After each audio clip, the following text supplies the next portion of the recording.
mais uma vez, eu chamo a doutora Alessandra Gonzalez com a palestra Hemogasometria ou lactato. De novo, hemogasometria ou lactato na cólica. Qual a diferença? Bom, boa tarde de novo para todo mundo.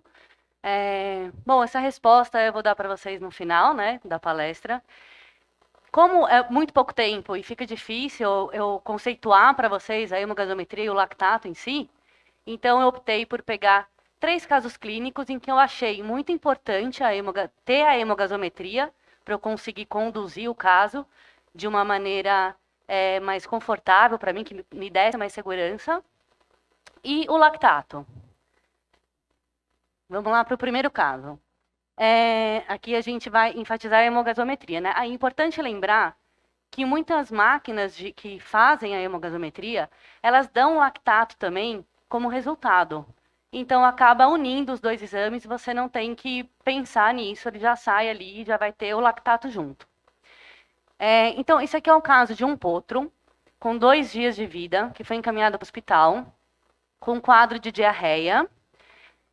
Eles não sabiam se tinha mamado bem o colostro, como é que se esse animal tinha colocado, né, estrumado mecônio ou não, se essa diarreia era uma compactação de mecônio que estava parecendo ser uma diarreia, eles não sabiam dar muita informação do que estava acontecendo com esse potro. E esse potro chegou no hospital, ele estava com um pH de 6, se eu estiver falando errado, qualquer coisa, daqui não dá para ver muito bem, mas 6,88, né? E aqui eu coloquei para vocês prestarem atenção, principalmente nesses resultados, né, de pH, do base excess, da saturação de oxigênio no sódio e no potássio. Então, se a gente vê a evolução, a gente vê que o pH desse animal está extremamente baixo. Então, ele está numa acidose considerável. É um potro que chegou bem comatoso, ele não estava praticamente em apneia. E se a gente for pensar na clínica, se a gente não tiver um aparelho de hemogasometria, o que vai, assim, numa diarreia, a gente vai pensar, provavelmente esse animal, se tiver alguma descompensação, ele provavelmente vai tender a uma acidose. E o que vai dizer para a gente, às vezes, com mais segurança, para eu fazer um bicarbonato empírico, seria a frequência respiratória desse animal, que provavelmente estaria aumentado. Eu poderia descer um bicarbonato lento e ver se a resposta da frequência respiratória do mecanismo de compensação desse animal ia responder de acordo e fazer o bicarbonato baseado na diminuição dessa frequência respiratória que está aumentada. Só que em um animal que chega comatoso, praticamente sem respirar, com uma saturação tão baixa de 10%, eu nunca ia ter essa referência. Eu poderia supor, mas eu não ia ter como pensar numa maneira, sem ter a hemogasometria do meu lado, em como que eu ia conseguir deixar esse animal voltar aos valores fisiológicos para ele começar pelo menos... Porque não adianta eu medicar um animal nessa situação, porque ele não vai nem conseguir metabolizar o que eu estou dando para ele. Então, eu preciso primeiro estabilizar esse animal. Então, nesse caso, foi extremamente importante eu ter a hemogase do meu lado. E aqui a gente faz, como a doutora Marise falou, a maioria dos exames não adianta ser feito um só. Então, não ia adiantar eu ter feito essa hemogase só. Porque aí, e depois, como esse animal ele conseguiu voltar a um equilíbrio ou não? Então, a gente faz sempre exames seriados. Na reposição de bicarbonato em específico, tem a fórmula para reposição, enfim, mas o que eu faço geralmente é descer metade da dose corrida no animal e a outra metade de maneira mais lenta. Mas nesse caso, em particular, eu desci, né, corrido, porque era um caso extremo com um pH muito baixo. Aqui foi a evolução, né, 7,052 de pH. Então, você vê que a gente fez a reposição pela conta do que era indicado e, mesmo assim, o animal continuou com um processo bem sério ainda, e eu ainda precisava continuar tentando reverter. Então, eu precisava da hemogase. A saturação continuava bem baixa, 36. A frequência respiratória dele era muito baixa. Então, se eu fosse me basear por isso, a gente tinha feito um doxapran nesse animal, a gente estava dando um estímulo para ele. Então, eu não poderia me basear nisso para parar o meu bicarbonato. E se eu não tivesse a hemogase, eu não poderia tomar alguma atitude, porque a gente teoricamente, a gente induzir uma alcalose é muito mais deletério do que uma acidose. Com relação à saturação, a gente vê que vai subindo, né? E vai normalizando conforme esse animal vai conseguindo respirar e usar a frequência respiratória como uma maneira de também tentar compensar esse desequilíbrio ácido básico que ele está e eletrolítico, né? E uma coisa interessante também que eu quero passar para vocês, quando a gente está... Por que eu não coloquei o lactato aqui? Na verdade, eu nem fiz o lactato desse animal quando ele chegou. Porque se o lactato dele desse muito alterado, é uma coisa que eu já estou esperando. Um animal com uma acidemia dessa maneira, saturando 10%, eu não espero um lactato de 1,9. Então, ele não vai me dar nenhuma informação. Ele não é importante para mim nesse momento. Então, nesse caso, por exemplo, a hemogasometria é muito mais importante para mim do que o lactato. Eu não vou ficar gastando com o proprietário desse animal e com esse animal em si o lactato, porque não faz sentido. Então, vamos estabilizar primeiro a parte do equilíbrio ácido básico e eletrolítico desse animal. Então, a gente vê que a saturação ela vai aumentando. Uma coisa que eu queria chamar a atenção para vocês a gente tem a mensuração da glicose, né? Em alguns, né? Em algumas hemogaso. E é importante, principalmente no caso dos potros, foi falado de todo o estresse, né? Que o animal tem alteração psicossomática, que o Dr. Matheus comentou. A gente tem um aumento de glicemia, na maioria dos casos em que a gente recebe um animal com cólica, justamente pelo estresse de transporte, do processo da cólica em si. Então, é muito difícil a gente ter um animal que chegue com a glicose baixa. Só que num potro, a gente tem que prestar atenção nisso, porque para eu ter o lactato, eu preciso de glicose. Se eu não tiver glicose, o animal não vai produzir lactato. Então, eu preciso saber se o lactato for importante para mim, no caso que eu for fazer isso, se a glicose desse animal está ok ou não. Aí você pensa, um animal tão ruim, né? Mas olha a glicose dele, quanto é que estava? 143. Ele não estava respirando, estava comatoso, estava super mal, e a glicose 143. Para ver como é importante esse negócio de estresse, quando a gente está falando de atendimento hospitalar e transporte e manejo de um animal extremamente ruim. Outra coisa que eu quero chamar a atenção para vocês, que a hemogaso já vai dar assim, uma ideia para a gente logo de cara, é o potássio desse animal. A gente vê que o potássio estava 4,8, baixou para 3,6, 3,8, 3,5 e 3,2. A gente sabe que quando a gente tem uma acidose, o potássio geralmente está um pouco mais alto do que realmente ele é. Mas o que é importante a gente pensar essa baixa de potássio, esse potássio tendendo ao normal, eu sei que esse potro teve uma hiperperfusão renal, com certeza. Ele chegou numa acidemia, com uma saturação super ruim. O hematócrito aqui, 41, extremamente alto, mas, na verdade, eu sempre rodo o hematócrito também na máquina e sempre dá mais alto do que no aparelho de hemogasometria. Então, assim, a gente tem... É o mesmo aparelho, então a gente está vendo que está diminuindo o hematócrito, mas, na verdade, ele estava mais desidratado que isso.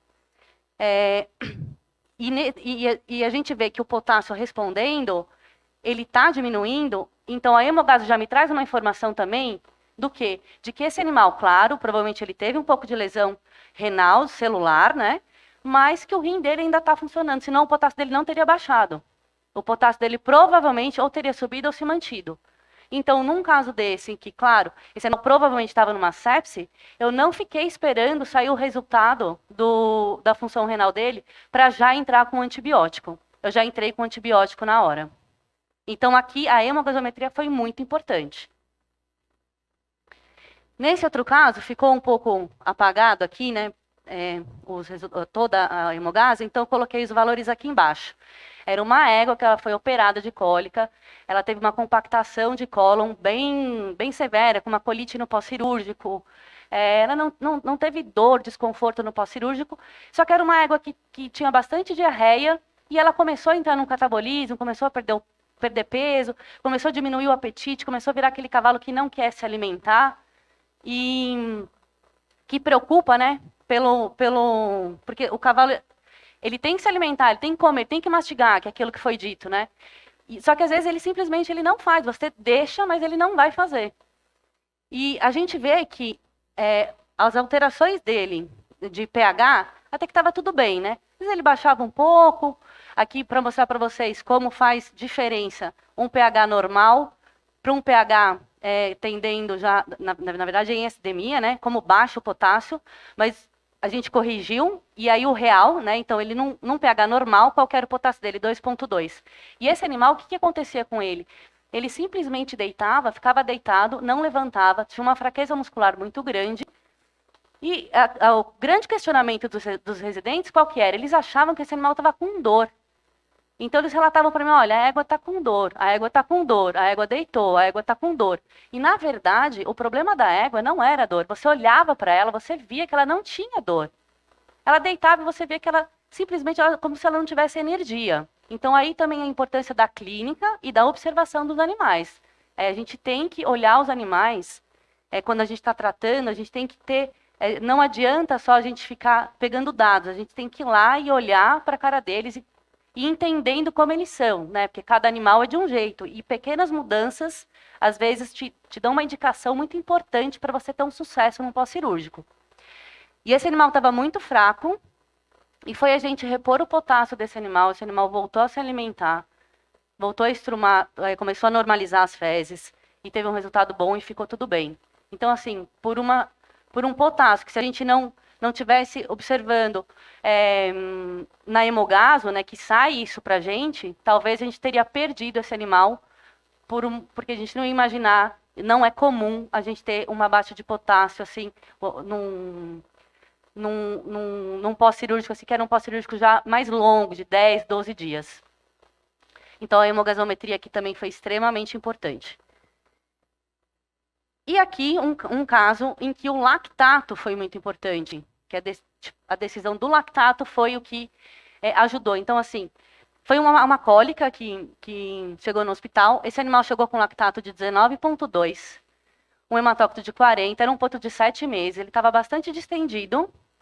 O cardíaco estava 64, o respiratório 16, a hemogasometria não apresentava nenhuma alteração, estava tudo tranquilo no hemogaso.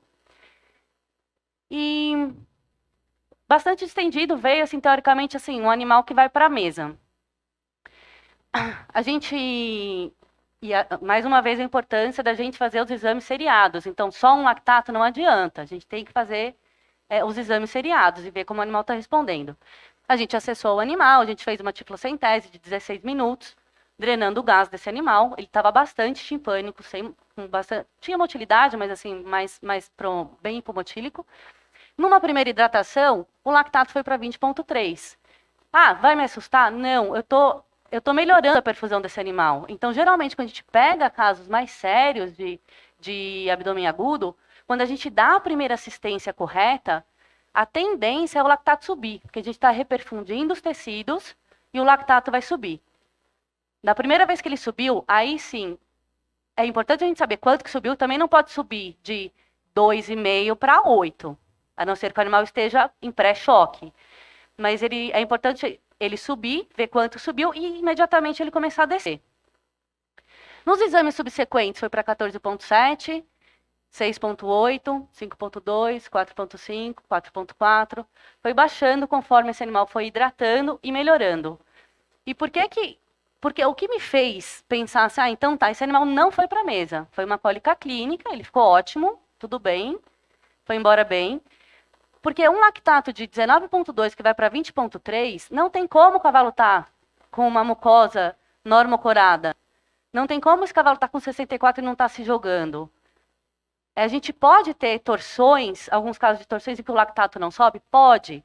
Porque se eu tiver uma torção em que a gente tem um comprometimento total da irrigação da porção intestinal, a gente não tem o retorno desse lactato que está sendo produzido ali de maneira rápida e fácil para a circulação. Então, às vezes, a gente tem uma torção num processo isquêmico grande e o lactato do cavalo está 3. E o cavalo está lá, não está mais com dor, porque já necrosou, e esse lactato não sobe, porque ele não consegue perfundir essa região. Não tem retorno venoso onde ocorreu essa torção. Então, o lactato me ajuda bastante nessa diferenciação. Se ele já estava com 19, quer dizer, O lactato, ele vem de vários, né? Não é só em processo isquêmico que ele vai subir, né? Ele tem um monte de outros que não dá, já tô com 14 minutos, que não dá pra gente ficar falando aqui de por que ele vai subir, mas ele sobe em várias circunstâncias. Mas se esse cavalo estava com 19,2, quer dizer que o lactato dele estava subindo. Então, se fosse uma coisa isquêmica, ele deveria subir e se estabelecer ali, ou subir mais. E não foi o caso. Ele começou a descer. Então, me deu segurança de que, apesar de um lactato 19,20, o cavalo, clinicamente, se eu não tivesse lactato, eu não ia falar que o lactato dele era esse. Então, isso me deu segurança de falar, provavelmente esse animal não está com deslocamento sério de colo, não está com uma torção, e eu vou seguir na clínica. E deu tudo certo, o animal ficou bem. Então, o lactato foi extremamente importante, porque era o que eu buscava que acontecesse e aconteceu. E é importante ressaltar que a hemogasometria não tinha alteração.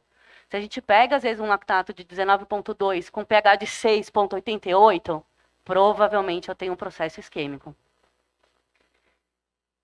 Então, assim, resumindo para vocês, o lactato e a hemogasometria, os dois são extremamente importantes, na minha opinião, para o atendimento de cólica. O que eu acho que, assim, de diferente? O lactato, eu acho que não tem um custo muito alto e ele pode ajudar bastante quando vocês estiverem atendendo a campo. Ele não vai ter um custo muito alto para o primeiro atendimento, ele não é grande, ele é uma coisa assim que se... Enfim, a gente acaba indo a campo, indo para cada lugar, às vezes toma chuva, mas se estragar não tem um custo muito alto também e vai ajudar, às vezes, na decisão e, às vezes, no convencimento de encaminhar o cavalo para um hospital. Já a hemogasometria não é que... Eles têm valores diferentes, mas a hemogasometria, provavelmente, se você precisa de um exame de hemogasometria e você vai fazer isso de maneira seriada, você não vai conseguir resolver o problema desse animal em algumas horas.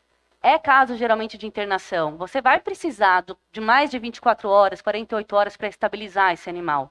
Então, não faz sentido um investimento tão grande para você usar a campo, sendo que o veterinário que está a campo, ele vai ter outras coisas para fazer. Ele não pode ficar lá, na maioria dos casos, à disposição daquele cavalo. Então, não faz muito sentido, como um veterinário que vai trabalhar a campo, ter uma hemogasometria e ficar carregando para cima e para baixo. Se o animal vai precisar, provavelmente é melhor encaminhar esse animal, que ele vai ser mais bem assistido dentro de um hospital com mais recursos, porque imagino que um veterinário a campo não vai estar com a dobutamina ali pronta, com uma coisa para você, um bicarbonato, entendeu? Então, acho que é basicamente isso. Eu já passei o tempo aqui. Espero que vocês tenham gostado. Se alguém tiver alguma dúvida, que não deu para explicar exatamente como funciona para a gente, né? Então, coloquei esses casos.